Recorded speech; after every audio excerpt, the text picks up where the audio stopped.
Hello friends, welcome to my YouTube channel. My name is Harjeet Kaur.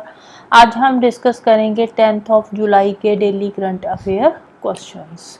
तो अगर आपको इस पर्टिकुलर लेक्चर की पीडीएफ चाहिए तो उसके लिए आप मेरा टेलीग्राम चैनल भी ज्वाइन कर सकते हो, जिसका लिंक आपको नीचे डिस्क्रिप्शन बॉक्स में मिल जाएगा। तो शुरू करते हैं। सबसे पहले देखते हैं important days. 7th of July के दो इम्पॉर्टेंट डेज है जो हमने डिस्कस नहीं करे थे। कौन कौन से हैं? एक है 7th ऑफ जुलाई को आता है Islamic new year. Islamic new year पड़ता है 7th ऑफ जुलाई को। तो इसका जो पहला महीना होता है 7th ऑफ जुलाई को ये शुरू हो रहा है और इसका फर्स्ट मंथ कौन सा है? इसका फर्स्ट मंथ है मुहर्रम। फर्स्ट मंथ कौन सा है? मुहर्रम है। टोटल कितने मंथ्स होते हैं इस्लामिक न्यू ईयर के अंदर? तो इसके अंदर भी टोटल 12 मंथ्स ही होते हैं। ग्रेगोरियन कैलेंडर में कितने मंथ्स होते हैं? 12 होते हैं। तो इस्लामिक जो कैलेंडर है उसमें भी 12 मंथ्स होते हैं। लेकिन इसमें जो ईयर होता है वो होता है 364 डेज का। 364 डेज का। ग्रेगोरियन कैलेंडर में 365 डेज का होता है, लेकिन यहाँ पे 364 डेज का होता है। राइट। फिर नेक्स्ट 7th ऑफ जुलाई को एक और डे पड़ता है, that is world Kiswahili language day. Kiswahili language day. Kiswahili language जो है ये एक अफ्रीकन लैंग्वेज है। ये एक अफ्रीकन लैंग्वेज है। तो ये पहली ऐसी लैंग्वेज है जिसको यूएन ने रिकॉग्नाइज किया है। तो इसीलिए 7th ऑफ जुलाई को सेलिब्रेट किया जाता है वर्ल्ड किस्वाहिली लैंग्वेज डे। इस साल का थीम क्या है? तो थीम है Kiswahili education and culture of peace. Right. Next चलते हैं क्वेश्चंस पे। फर्स्ट क्वेश्चन है 46th UNESCO world heritage committee session will be hosted by. 46 session हो रहा है यूनेस्को वर्ल्ड हेरिटेज कमेटी का। तो ये जो 46 सेशन है ये कौन सी कंट्री होस्ट कर रही है इसको? तो इसको होस्ट कर रहा है India. For the first time ये जो सेशन है, ये कमेटी की मीटिंग है, ये इंडिया के अंदर होने जा रही है। राइट। तो कब से कब तक होगी ये? 21 ऑफ जुलाई को शुरू होगी और 31 ऑफ जुलाई तक ये मीटिंग चलेगी। इंडिया में कहाँ पे हो रही है? न्यू दिल्ली पे भारत मंडपम के अंदर हो रही है। कौन ऑर्गेनाइज करवा रहा है इसको? आर्कियोलॉजिकल सर्वे ऑफ इंडिया इसको ऑर्गेनाइज करवा रहा है। राइट। तो ये जो कमेटी की मीटिंग होती है ये साल में एक बार होती है। तो इसमें जो 21 स्टेट्स है उसके रिप्रेजेंटेटिव्स आकर पार्टिसिपेट करते हैं। अब यूनेस्को वर्ल्ड हेरिटेज मीटिंग की बात आई है तो हेरिटेज साइट्स की भी बात करने लेते हैं। इंडिया के अंदर टोटल कितनी यूनेस्को वर्ल्ड हेरिटेज साइट्स है? तो 42 यूनेस्को वर्ल्ड हेरिटेज साइट्स है इंडिया के अंदर। राइट। इसके अलावा एक और इम्पॉर्टेंट इंफॉर्मेशन है। इंफॉर्मेशन क्या है कि जो यूनेस्को वर्ल्ड हेरिटेज लिस्ट है उस लिस्ट के अंदर एक रिकमेंडेशन गया है इंडिया की तरफ से। अब देखो यूनेस्को वर्ल्ड हेरिटेज लिस्ट में किसको ऐड करना है? ऐड करने से पहले उसकी रिकमेंडेशन दी जाती है। उसके बाद अगर वो सिलेक्ट हो गया तो उसके बाद इसको यूनेस्को वर्ल्ड हेरिटेज लिस्ट के अंदर ऐड कर दिया जाता है। एट प्रेजेंट इंडिया के अंदर को टोटल कितनी साइट्स है? 42 साइट्स है। यूनेस्को वर्ल्ड हेरिटेज साइट्स कितनी है? 42 है। तो अभी ये एक और रिकमेंडेशन किया गया है इंडिया की तरफ से। कौन सा गया है? मोआइडम्स का। क्या है ये मोआइडम्स? ये अहोम इरा के मोआइडम्स है। क्या है ये? असम के अंदर है। असम के चराइदेव डिस्ट्रिक्ट के अंदर है ये मोआइडम्स।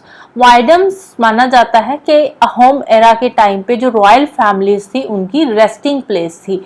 मतलब उस टाइम पे रॉयल फैमिलीज के जिन लोगों की डेथ हुई थी तो उनकी अस्थियां यहाँ पे जो है दफन करी गई है।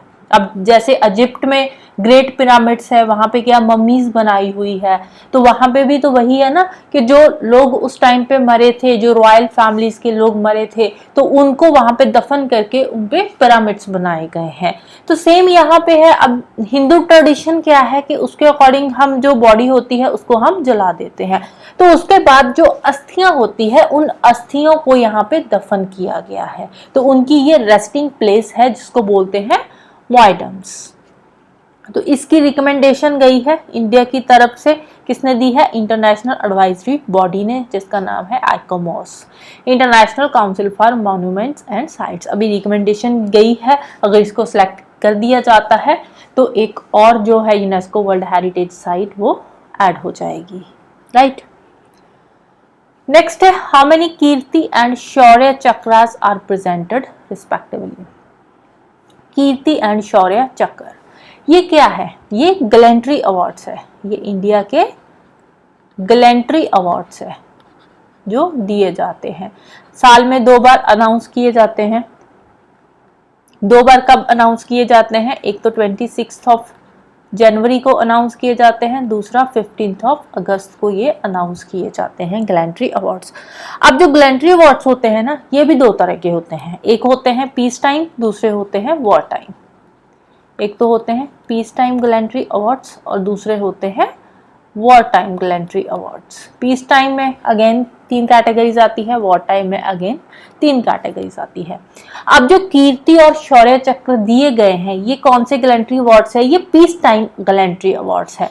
वॉर टाइम गैलेंट्री अवार्ड्स होते हैं जैसे बहुत बड़ी वॉर चल रही है 2 कंट्रीज के बीच में, तो उस टाइम पे जो हमारे शहीद हुए हैं उनको दिए जाते हैं वॉर टाइम, या वहां पे उन्होंने बहुत अच्छी परफॉर्मेंस दी है। जरूरी नहीं जो शहीद हुए हैं उनको ही दिए जाएंगे, जिन्होंने बहुत अच्छी परफॉर्मेंस दी है, बहुत अच्छे से बहादुरी से वो लड़े हैं, तो उनको वॉर टाइम दिए जाते हैं। पीस टाइम होता है कि जो नॉर्मल टाइम चल रहा है, किसी टेररिस्ट के साथ लड़ाई हुई है, तो बहुत ही कोई बड़ा टेररिस्ट है, उसको पकड़ा है या जो भी किया है, तो पीस टाइम पे मतलब 2 कंट्रीज के बीच में लड़ाई नहीं चल रही, लेकिन स्टिल उन्होंने कंट्री के लिए बहुत अच्छा नाम कमाया है, कोई बहुत बड़े टेररिस्ट को पकड़ा है या कुछ भी किया है, तो वो जो अवार्ड उस टाइम पे जो अवार्ड जो ब्रेवरी अवार्ड्स दिए जाते हैं उनको बोलते हैं peace time gallantry awards, right. तो टोटल 10 कीर्ति चक्र दिए गए हैं और शौर्य चक्र कितने दिए गए हैं? 26 शौर्य चक्र दिए गए हैं। तो आंसर क्या आ जाएगा? Option C 10, 26। अब ये जो 10 कीर्ति चक्र दिए गए हैं, इनमें से 7 जो है वो पोस्टथमसली दिए गए हैं, मतलब जो लोग शहीद हो चुके हैं उनके बाद उनको ये अवार्ड्स दिए गए हैं, राइट। 3 ऐसे हैं जो अभी जिंदा है। 26 जो शौर्य चक्र दिए गए हैं, इनमें से भी जो 7 है वो पोस्टथमसली दिए गए हैं, राइट। तो 10 कीर्ति चक्रास इंक्लूडिंग 7 पोस्टथमसली, 26 शौर्य चक्रास इंक्लूडिंग 7 पोस्टथमसली। गैलेंट्री अवार्ड्स 2 तरह के होते हैं, बता चुकी हूँ, एक वॉर टाइम होते हैं, एक पीस टाइम होते हैं। वॉर टाइम के 3 कौन कौन से हैं? परमवीर चक्र, महावीर चक्र एंड वीर चक्र। पीस टाइम के कौन से हैं? अशोक चक्र, कीर्ति चक्र एंड शौर्य चक्र, ये पीस टाइम के हैं, राइट।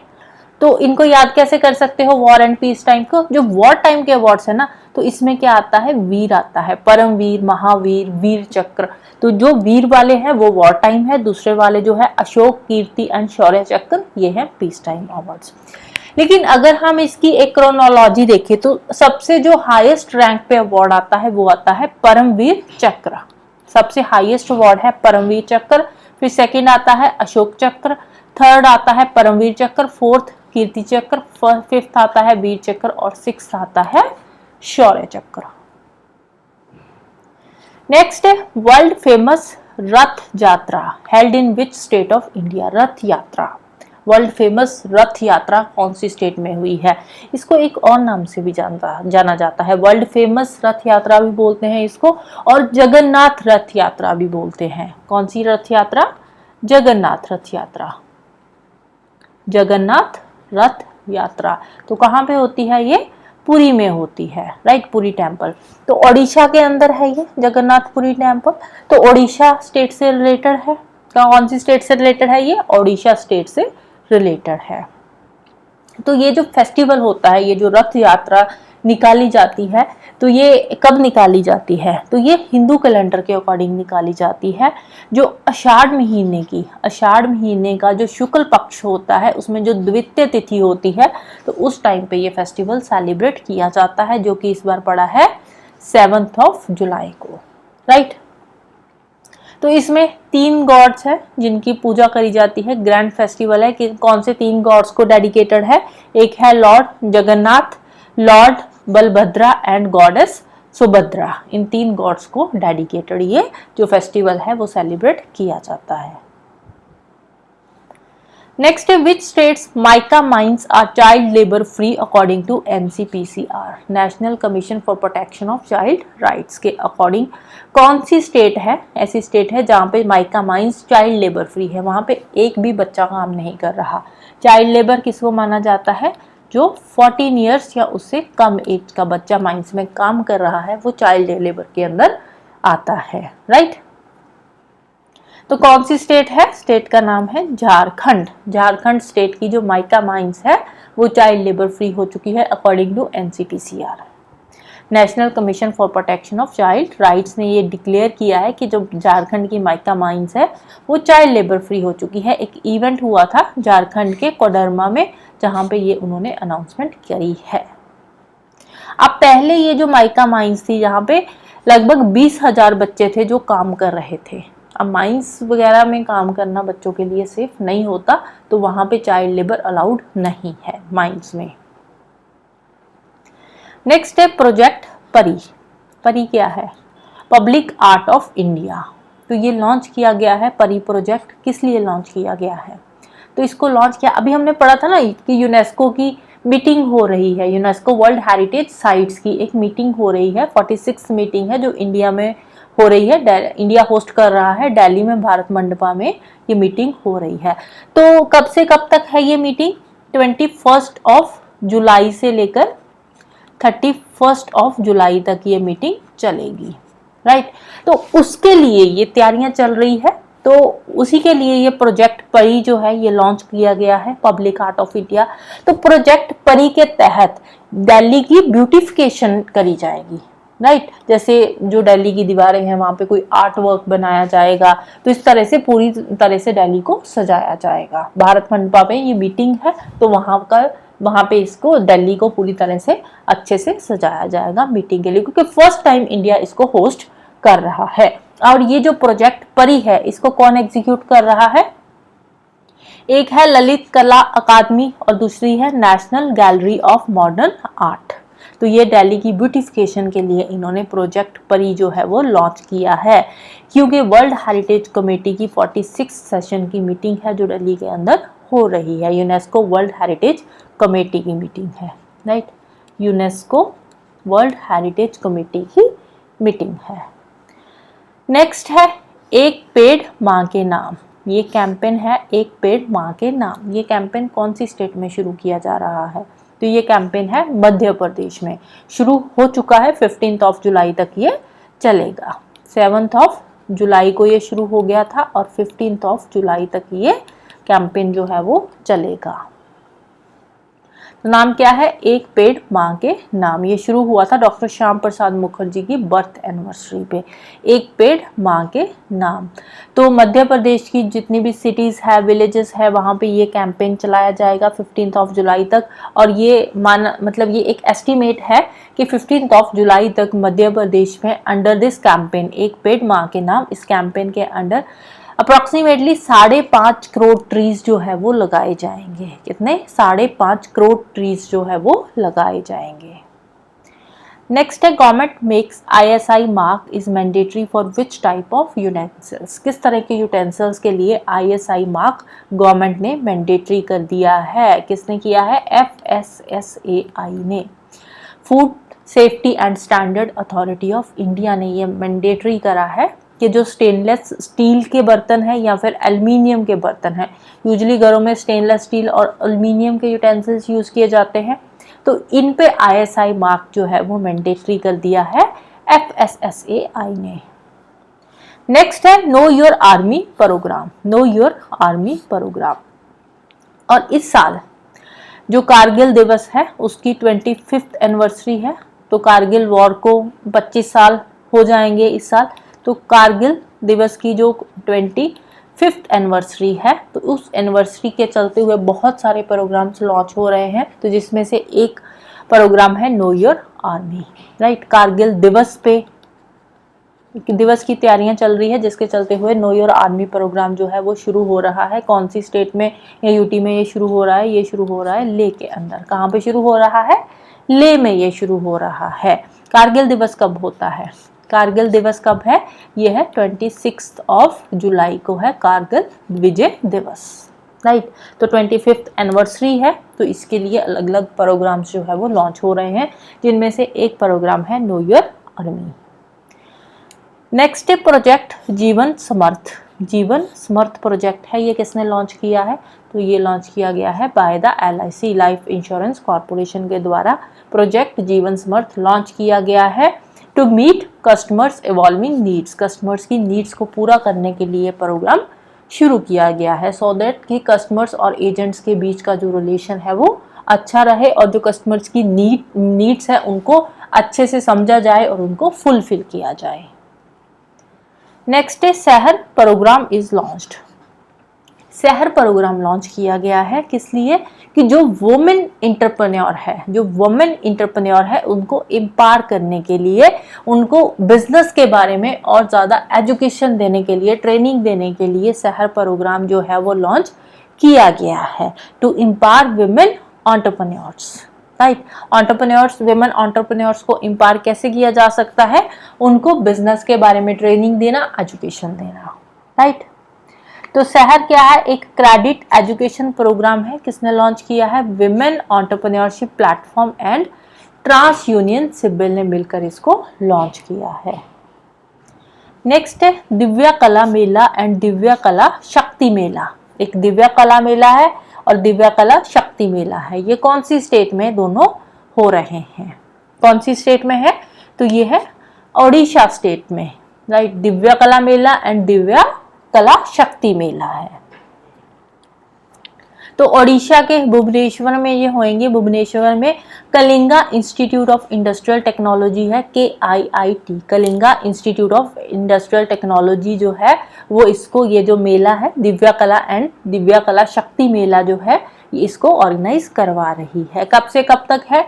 5 जुलाई को ये ऑलरेडी ऑर्गेनाइज हो चुका है। कब तक चलेगा? 11 जुलाई तक ये चलेगा।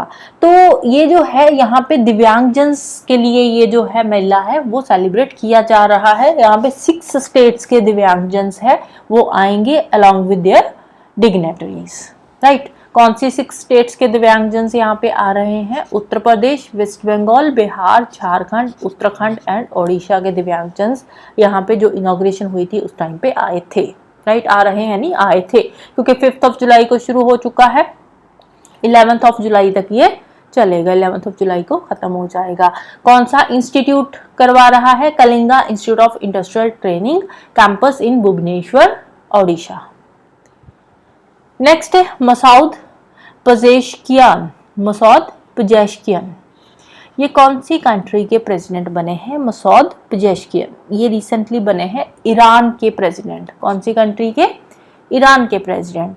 तो थोड़ी देर पहले आपने न्यूज़ में देखा होगा कि ईरान के जो प्रेसिडेंट थे इब्राहिम रईसी, तो ईरान के जो प्रेसिडेंट थे उनकी एक एयर क्रैश में डेथ हो गई थी, तो उसके चलते हुए उनकी तो डेथ हो गई, तो अब नए प्रेसिडेंट चाहिए। तो नए प्रेसिडेंट कौन इलेक्ट हुए हैं? ईरान के मसूद पेजेश्कियान, राइट।